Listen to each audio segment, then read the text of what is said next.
Welcome to the Let Yourself Be Seen series, where we're exploring tips, strategies, and solutions so that you can stop hiding in the background and start living out loud. I'm your host, Mitzi McMahon.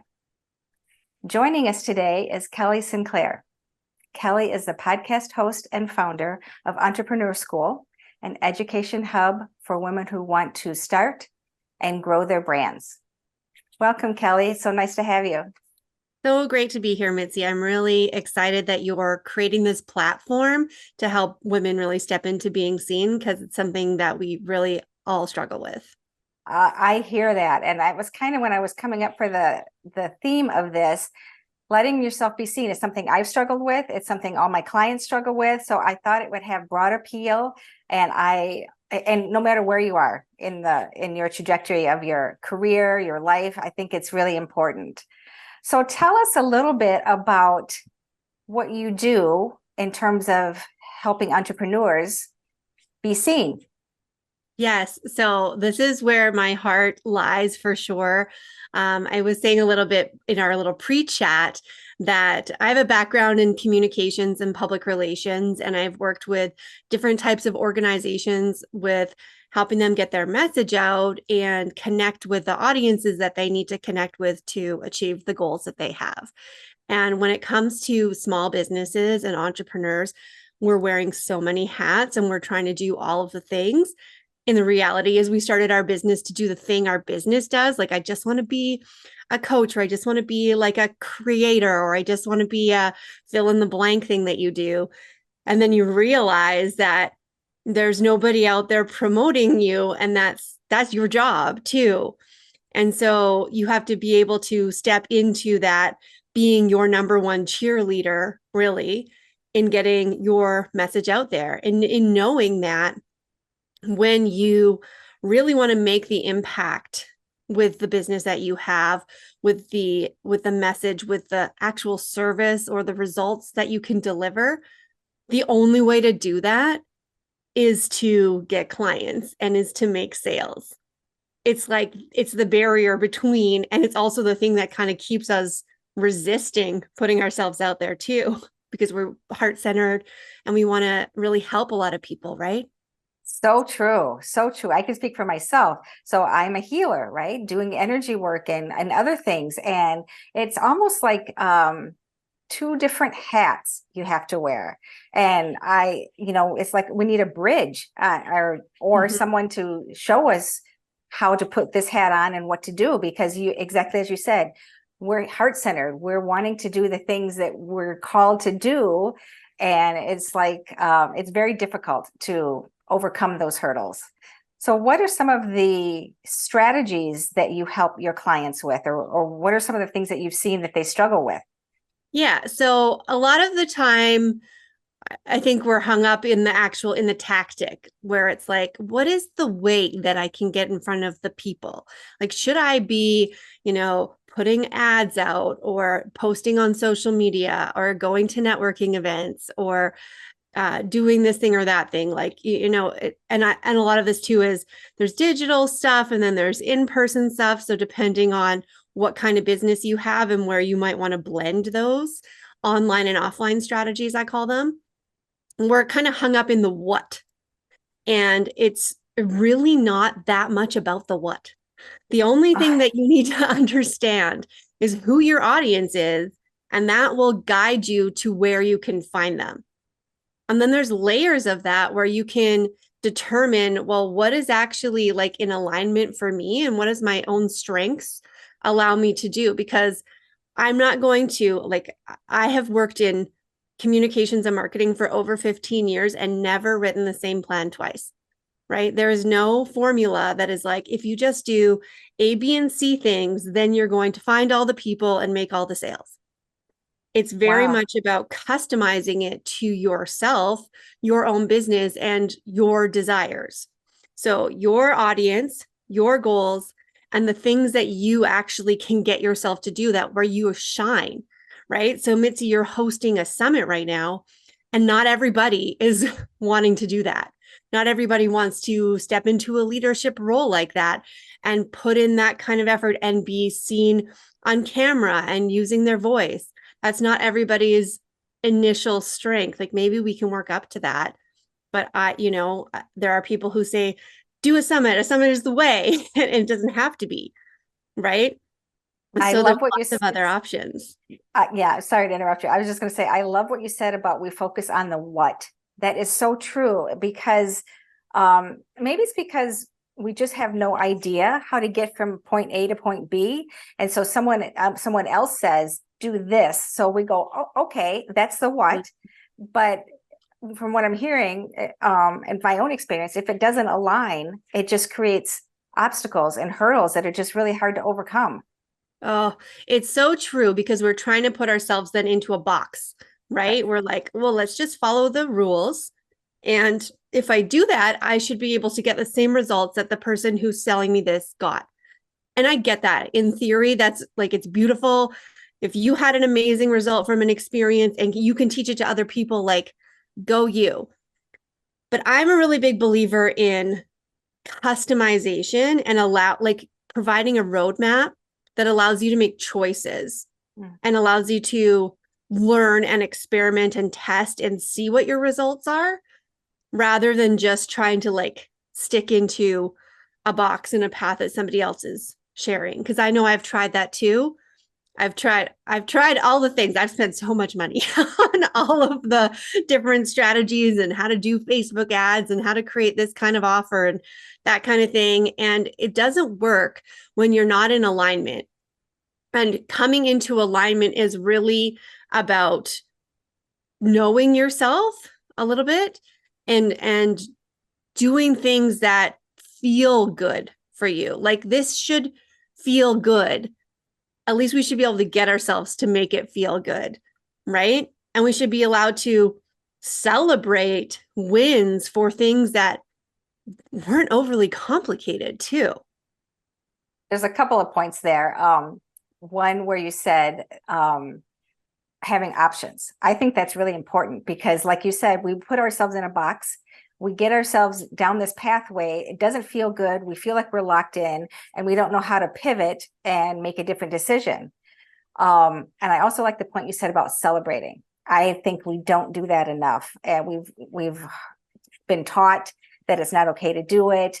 And I think that it's important that when you succeed at something, or even if you try something and it doesn't succeed, but you had the willingness to try it. So now you have that lived experience of this didn't work for me. And taking a moment to acknowledge that, I think is really important. Yeah, because I have this framework that I call my momentum framework, and it's about like how to get yourself to actually take action, right? Because this is where we get stuck. We're like, let's sit and think, or like take another course, or listen to another like series of podcasts, or read a book, or whatever we think we're going to do, like behind the scenes. And I realized that the most information we can get is from taking action. And how do we get ourselves to take action is to like inspire ourselves to feel connected to what we're doing. So here's your reminder that you are a healer and you can't heal people if they don't know about you, right? And you are whatever you do, and you're not able to do that if people don't know that you exist. So you can't be the impact that you want to make and also a best kept secret, right? So remind yourself of that and then go out and do something so small. Like take an action, you're going to get a result. And that result might be something epic. And it might be that you got a no from somebody, or, somebody ghosted you or whatever. And again, all of this is like the worst case scenario is somebody said no and nobody dies. So you just have to keep moving forward. Right. Right. But I think well, I've seen it, and myself am guilty of this. We make it mean something about us. When someone says no, oh, it's like, okay, I'm fear of being judged, or I'm not good enough, or all those things. And I think these are the undercurrents that are in play that for a lot of us, when we're trying to make ourselves seen or we're trying to take action. And I love your comment about taking action. That's actually, I agree with you 100%. That's actually where you get the most information because you have something to pull from now. You tried this, it worked, it didn't. And then, so I think that's just beautiful advice.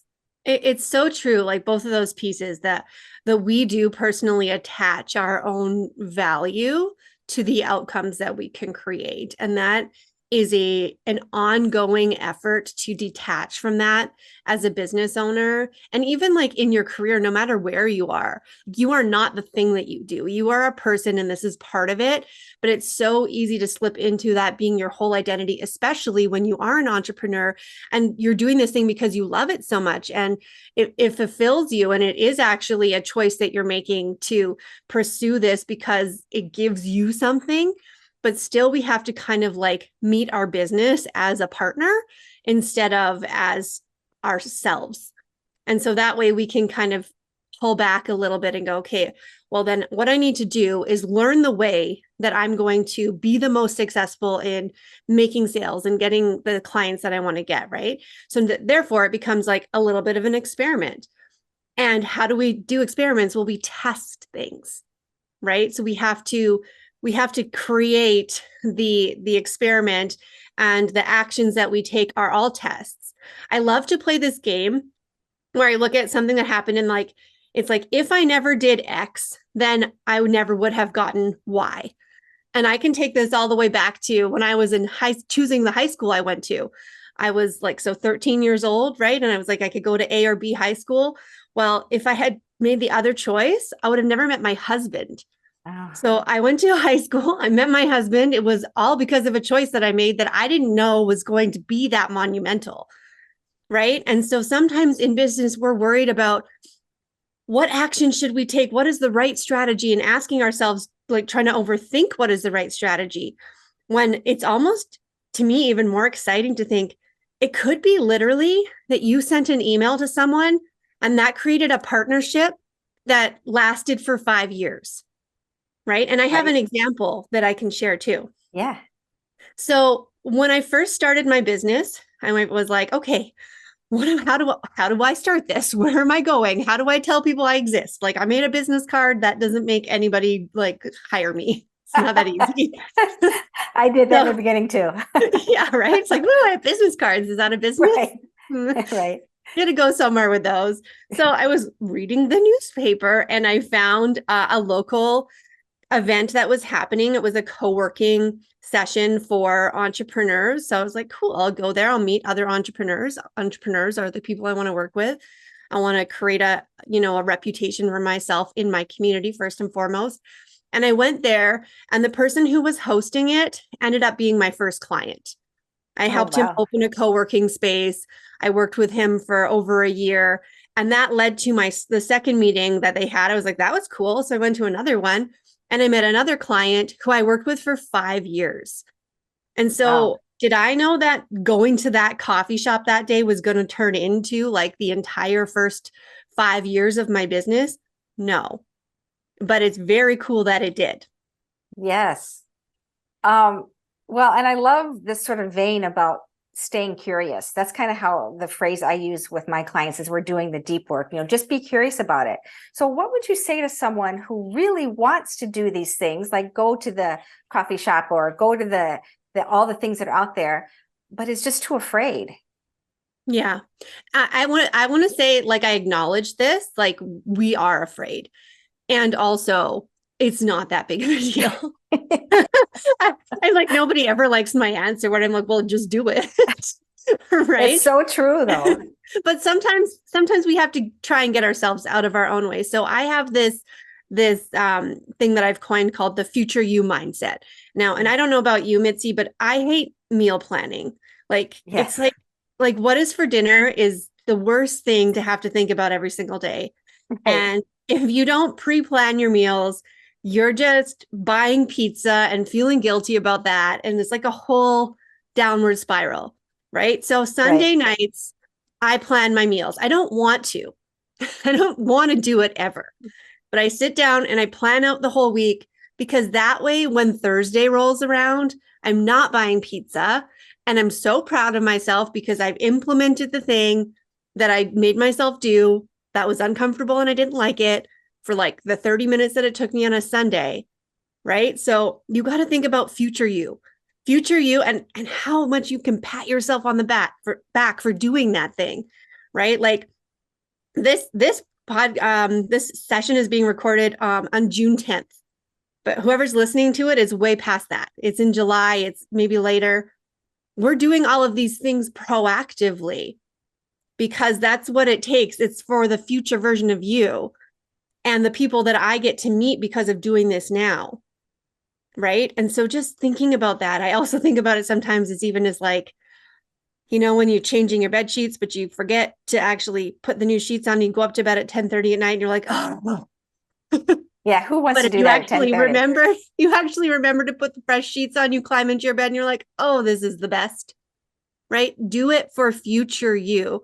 Because even if the you right now doesn't want to go to the networking thing, doesn't want to send the email, doesn't want to fill out the application for the summit, do it for future you. I love this. I love both analogies you gave with the meal planning and the sheets. Yeah, taking just a few minutes or however long it takes beforehand. So I'm assuming that if someone is, we could take this, if someone wants to do the things, maybe if they sat down and planned ahead of time some things they could try, some strategies they could do, or applications they could fill out like beforehand, and then make it a plan and work through that through the week. What's your Well, take on that? Well, I think that visibility is actually a habit, right? So if you Mm, think about it like that, it's something that you have to practice, it's something that you have to commit to and do regularly. And this is actually where I came up with my framework called the visibility tour method, where like last summer I was like, well, I don't really want to work all that much, but I want to make sure that I don't show back up in September and have like to start from scratch. That yeah. feeling where I'm like, oh, I took time off. So, how could I identify how to do one thing per day that's going to help move the needle? So, the parameters for this are this involves another human. Somebody else needs to know. This is not listening to, it's not the internal stuff or the consuming. It's actually putting yourself out there and either, reaching out to get an opportunity, going to an event, committing to doing something in the future where you're going to be involved, like buying a ticket to something, that kind of thing. And these things really can take under 10 minutes a day, but it's all of the momentum that's built from taking these actions. And so, like last summer, I ended up the very first thing I challenged myself to do, being that I have a background in PR and have a podcast, Entrepreneur School, I wanted to talk about the podcast in the media. So I reached out to the local media and I was like, hey, my podcast is 6 months old last year at the time. This is what it's about. This is who it's for. And I got amazing coverage. It Wow. turned into a radio interview, 2 online articles, and a half page in the print paper. And they even put me on the front page, like as a mention in this edition. So it was huge. That's awesome. It wasn't just that. I was like, first of all, felt really pumped, right? Because of the excitement around being able to like experience this and leverage this. And since it was about my podcast, I'm doing the whole connecting the dots back from like, if I never did that, what would have not happened? Well, my podcast rating spiked. I got pitched from a company that was representing a really big guest, like multi-million-dollar entrepreneur who was like just casually mentioned that he was going to be on the Joe Rogan show after mine. And I was like, same caliber. Not really, but that's cool.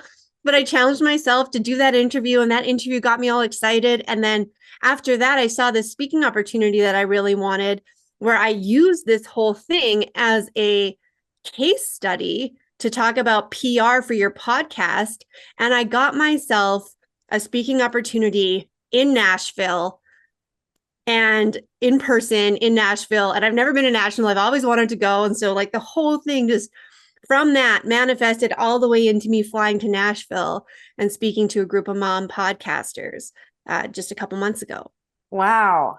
Wow. What an amazing story. And just from the playing your sort of what if game, what if, and also I like what you said before, like your future version of self that comes into play here too. Just having the ability to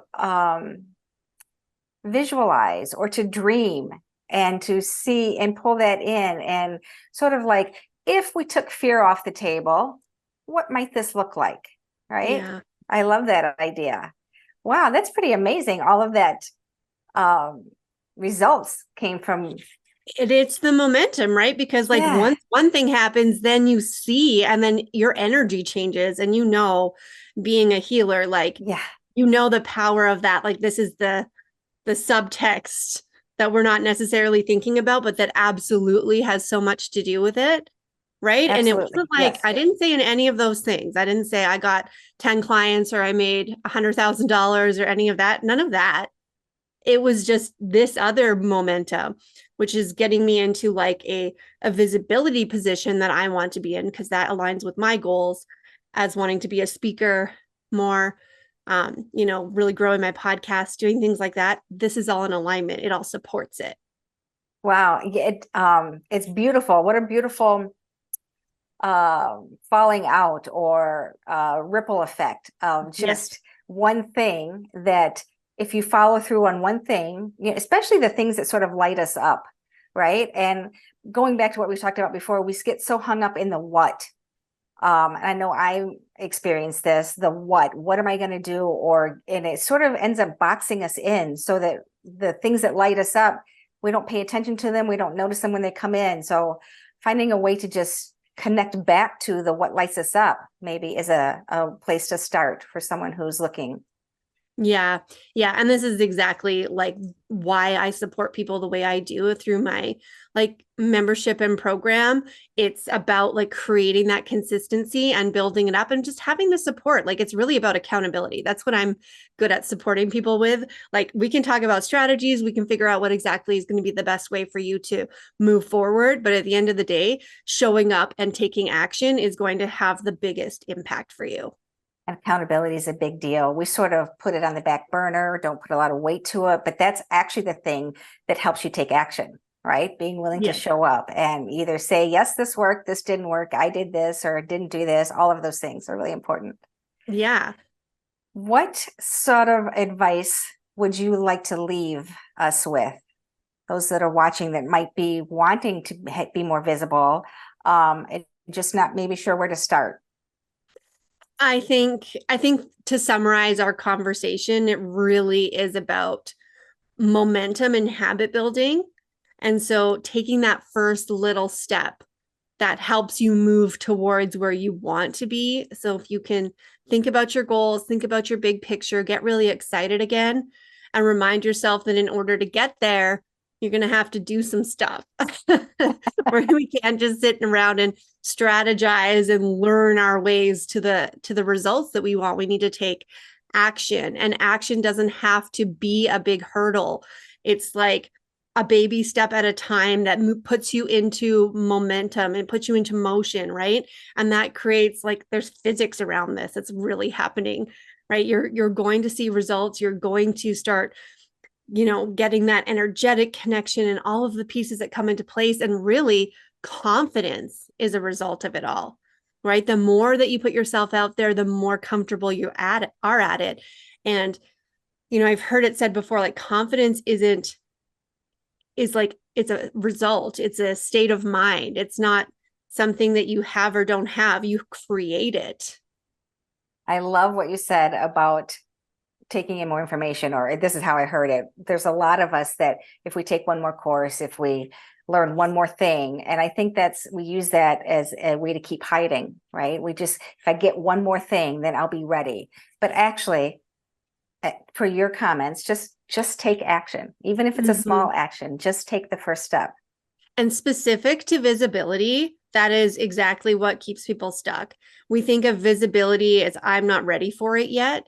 Like visibility is not a result. Visibility is a tool to get you there. It's not a thing you get later. Oh, It's I the love way that. you get it. I love that. That's a huge perspective shift. That's really cool. Right? Like if an author didn't go on a book tour because they hadn't sold enough books yet, they're They're stuck never going to sell the not books, selling right? the books. Right. Right. We're getting visible to sell the books. Right. Right. Well, this has been awesome having you. Thank you so much. You have a free gift you'd like to offer our audience. Can you tell us a little bit about that? Yes, absolutely. So again, around the tactics and getting stuck on the what, there is this narrative that we all have that is well, we need to be on social media and I'm supposed to be doing all of this stuff on social media and I am not into it. Oh, So yay. I I created an audio course called The Ultimate Roadmap to Visibility Off Social, and it talks about the different tools that you can use that aren't social media reliant, that aren't, you stuck in an algorithmic game where you feel guilty all the time for not showing up online. Like you can use social media, but how do we shift the way we look at that into having a digital presence without relying on social media to build our business? Oh, I love that. And I could hear like a collective sigh from Yeah. our watchers as they're listening to this, because I think, social media is its own beast, and it actually brings to the forefront this fear of being seen because we're putting ourselves out there. So I love that there's an alternative. Yes, Thank absolutely. you So so there's much. about 6 different strategies in there that aren't social media. Wow, awesome. Any last words of wisdom you'd like to leave us with? I feel like I have to say just kind of like my tagline, which is just go do the thing because your gifts are no good hidden. I love You it. need you need to share them with the world I because we need. love it. Go do the thing. That's great. Well, thanks so much for being here, Kelly. It was wonderful having you. For Thank those that you. are watching, the link to pick up Kelly's awesome gift is below.